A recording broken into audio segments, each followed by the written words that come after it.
warahmatullahi wabarakatuh. Bismillahirrahmanirrahim. Andai kan dalam mulut itu terdapat najisnya, lalu orang ini baca Quran, maka juga hukumnya makruh. Zikir di saat mulut ada najis, nggak dibasuh, maka itu juga makruh.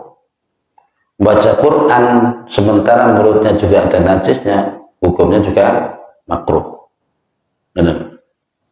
Nah, berkenaan dengan keharaman zikir, haraman zikir sing di atas tadi pokoknya ada yang menyebutnya nggak boleh itu ada dua pendapat, sedangkan yang paling absahnya dua pendapat itu adalah tidak haram. Jadi kalau ada pendapat haram berzikir begitu, itu hanya dua macam pendapat. Sedangkan dua macam pendapat ini yang lebih utama, yang lebih absahnya, lebih sahihnya adalah tidak haram.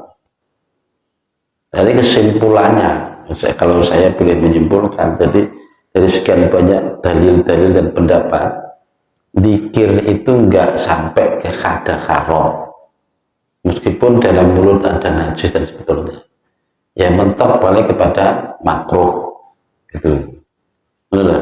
Itu dalilnya kabeh ning gunung.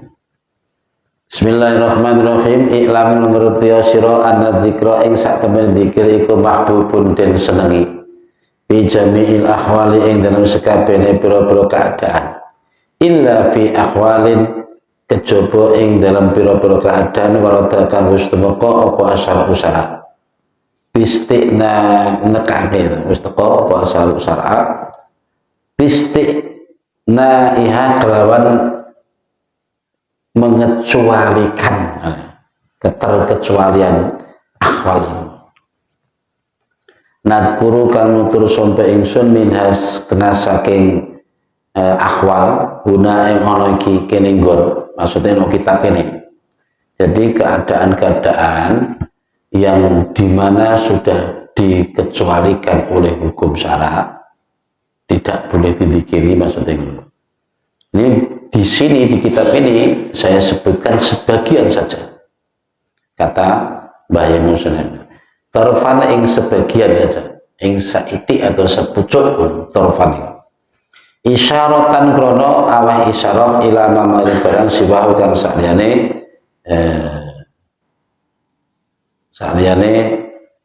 torfan. Bima saking barang saya tikan bantekan teko apa ma fi abwabi ing dalam biro-biro bape ma insyaallah insyaallah mengersake sapa Allah Taala. Pamin dalika maka saking mengkono-mengkono ahwal keadaan-keadaan yang diterangkan dalam syara iku anahu sak temene kelakuan iku yukrohu dan makruhaken apa zikir berarti kan makruh zikir hukumnya halatal julusi ing dalem nalikane lungguh ala qada'il hajati ing atase nekani hajat. Ini diantara keadaan yang tidak diperbolehkan zikir. Jadi saya ulangi dari awal. Pasalnya ini terang nih. I'lam ketahuilah bahwa zikir itu sangat disunangi, sangat disunatkan ya, dalam segala keadaan apa saja, kecuali keadaan-keadaan yang sudah diterangkan di dalam syariat dalam mengecualikannya keadaan tersebut. Di sini saya sampaikan sebagian saja dari keadaan yang diterangkan oleh syariat itu. Di antaranya Mbah Yai Mu'alif ini menerangkan siji bahwa zikir sangat dihukumi makruh di saat duduk dalam kondisi qadha hajat. Jadi ning WC pas lagi lungguh ngono kae dadak karo dikir pantesan suwe mending dulu sekali ini karo dikir nah itu makro hukumnya makro ya makro aja itu makro ambek nguten-nguten wa fi khalatul jima dan ketika kondisi kumpul bojone yang ini ya gua aja nih aku ini tasawuf pas dong ngono pada dzikir ambek guru-guru wis ora usah kuwi ora usah mudah kuranganmu tidak usah mending gak usah ya meskipun hukumnya mau makruh bener ya wa fi khalatil khutbah dan ing dalam nalikane tingkah khutbah liman tumrape wong sing makruh maksudnya ngono mumprape wong yasma'u kang krungu sapa man sautal khatibi ing suarane khatib ngono sing dimakruhno ki kanggone wong sing ngrungokno khutbah nek khatibe yo pagawe to dzikir nek maca khutbah ora apa-apa makanya ketika imam sedang membaca khutbah makruh hukumnya dzikir umpamane kok sok-sokan mbek maca tasbih protek sing pas saat itu yo ningklukno nengklengno isi khutbah makane ansitu wastami'u rahimakumullah ansitu ki tengklengno perhatikan betul wastami'u lan rungokno dengarkan itu nggak boleh dikir liyane kurungokno itu sampai saking pentingnya ngomong dan dikir sampai orang fala yatakallam ahadukum maka tidak boleh seorang pun yang berbicara ya wala yatakallam ahadukum bahkan dalam hadis berikutnya wa may yatakallam faqad lahu nada barang siapa yang berbicara sungguh dia telah sia-sia itu artinya padha karo gak Jumatan wayahe khutbah tidak ngomong mbek umuk-umuk cerita karo kancane faqad lahu padahal wa mallabo fala Jum'ata lahu barang siapa yang sia-sia maka anggap saja dia tidak Jumatan artinya dia sama sekali tidak punya Jumatan itu ngomong dikit kan padha karo ngomong kan sing pas saat imam baca khutbah ya kita mendengarkan khutbah memperhatikan dengan seksama jadi zikir di saat imam sedang khutbah tentu bagi orang yang mendengarkan khutbah ini makruh ya makruh bukan haram masih sebatas makruh terus di makruh mana wa fil qiyamilan ing dalam nalikane ngadeg bis sholati ing dalam salat yo salat itu zikir pe kamu lah zikir iya salat itu ada ketentuan nih kok bacaan ditentukan orang kok untuk isi zikir Allahu Akbar subhanallah gue terus la haula wala quwata illa billah nggak boleh bal yastajilu balik ketungkul sapa wong fil qiraati lan maca al-Fatihah itu yang penting jadi nek pas sholat bareng kalian zikir yang diperbolehkannya justru bacaan-bacaan yang termasuk rukun qauli yaitu baca Fatihah atau baca surat Al-Quran dan lainnya sebagainya itu nek zikir gak oleh ketika sholat wa fi khalatin nu'as lan ing dalem nalikane tingkah ngantuk Jadi semua antuk ini dipaksa dikir. Mestinya ini sing didikir itu subhanallah subhanallah, tapi kalau karo diumbli ngoweh ngono bahasane beda. Ya toh. Jadi malaikat berang bingung ucap iki sekarepe piye to. Sing diwaca ki lho apa? Nek ngantuk mending ya turu ae, enggak usah dipaksakan. Enggak ada bingung no malaikat sing arep nyatet. Ya. Ora gak paksa ngono. Nek biyen ngono memang orang ngerti hukum ngene iki kan.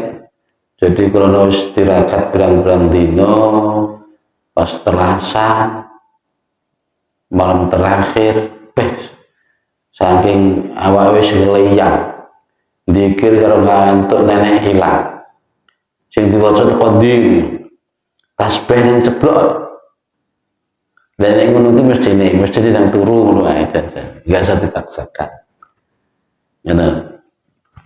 Jadi hukum mendikir karo ngantuk makruh ngono kan we. Dikir di saat jima makruh, dikir di saat kodok hajat makruh. Ada nalika nang jero WC anu karo dikir enggak boleh. Maca selawat ya enggak boleh. Tapi nek nyanyi ya oleh tapi ya makruh ngono waduh wae. Karo ngeten-ngeten alamati. Wah iki bahaya ini. Wala yukrahu dan tidak dimakruhkan. Apa dikir? Fitoriki ing dalam dalan. Wala fil hamami lahi. Ini kan bolak-balik dan bahasan. Wala fil hamami lan ora makruh apa dikir ing dalam pang hamam iki padusan atau ya kamar mandi toh. Ya. Ini berarti ada bahasa yang tentu khusus untuk tempat kodok hajat, ada tempat khusus untuk mandi. Hamam itu padusan. Padusan. Jadi tidak dimakruhkan zikir di jalan. Asalkan tahu diri saja. Maksudnya ya zikir kanggo kowe dhewe. Ora kok zikir tengah dalan buanter, bengak-bengak. Dikir sambil berjalan atau di jalan boleh, bahkan di tempat mandi, fil hamam, di tempat mandi boleh dikir. Tidak dimakruhkan amalan. Nek dhuwur mau makruh, ngantuk makruh, dikir ketika imam baca khutbah makruh. Tapi dikir yang jalanan atau dikir ketika di kamar mandi gak apa-apa. Wallahu a'lam. Wallahu ta'ala iku a'lamu mohon ini. Bismillahirrahmanirrahim. Faslun. Jadi etika-etika dikir bakal termasuk tempat dan saat-saat di mana yang pas kita untuk berzikir. Meskipun selama ini masih sebatas makruh, mentok ini makruh ya. Belum sampai haram. Belum sampai haram. Faslun utaiki fasal al-muradu kaitan dikarepaken. Iki apa sih yang dimaksud minat zikir dengan zikir itu? Al-muradu utaikang dikarepaken minat zikri saking zikir iku hudurul qalbi hadire ati. Iku wis. Yang dimaksud dengan zikir di sini adalah hati yang khudur, yang hadir di hadapan Allah. Ingat saat menyebut Allah, atau ingat di saat menyebut lapat atau kalimat-kalimat yang didikiri. Makanya ayat bagi mongko sayukjo apa ayakuna yang to'onos apa khudurul qalbi. Wa yaqudul qalbi iku maksud tadzakiri perkara kang den tuju wong kang zikir. Ngene. Dadi iso wong dikir, wong sing dikir itu hendaknya niat utamanya yang menghadirkan hati, menghadirkan hati di hadapan Allah.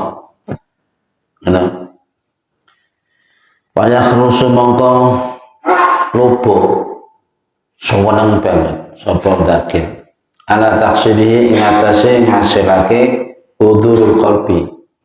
Maka tujuan pokoknya dikir itu iso hadirnya hati. Maka target utama mestinya ya dari hudurul qalbi ini, hati yang hadir itu mestinya ngono ya. Wa yatadabbaru lan yento angen-angen tadabbur iki, mentadabbur iki ya menganalisa, pokoknya mempelajari sampai yang mendalami, mengamati, itu tadabbur. Ma ing barang-barang yadkuru kang den yadkuru kang dikir sapa ma sapa dzakir. Jadi hendaknya orang yang berzikir